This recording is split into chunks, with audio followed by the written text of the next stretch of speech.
Կալուգացի օլիգարխի թիմակիցների ընտրակաշառք տալու վրա բռնվելու լուրից անցել է 2 օր։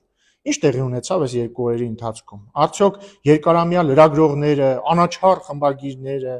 չգիտեմ, ինտելիգենցիան, մտավորականները, հոգևորականները դատապարտող հայտարարություններ արեցին, ընդհանրապես անդրադարձան այս թեմային։ Այն երկու մանեթանոց լացողները արդյոք հրապարակումներ արեցին, ասելով Աստված իմ, այս ինչ է կատարվում, ինչպես կարելի է կաշառք տալ մարդկանց։ Արդյոք Կտիչ Ներսյանը հավաքեց Գերագույն հոգևոր խորհուրդը եւ դատապարտող հայտարարություն ընդունեց, որ քրիստոնեությանը հակասում է մարդուն առնել եւ ծախելու պիղծ գործելակերպը։ Արդյոք այն երկարամյա անաչառ խմբագիրները խմբագրական գրեցին, որ մարդիկ ուզում են մեր ժողովրդավարությունը քարուքանդ անել։ Իհարկե ոչ։ Իսկ գիտեք ինչու ոչ։ Որտեւ այս բոլորը այդ ընտրակաշառքի շահառուներն են։ Այս բոլորը տանել չեն կարողանում այն փաստը, որ 2018 թվականից հետո իշխանությունը պատկանում է ժողովրդին եւ ոչ թե իրենց խմբակներին կամ իրենց տերերի խմբակներին։ Եվ դրա համար իրենք ոչ մի ձայն չեն անի, ոչ մի լացուկոս չեն դնի։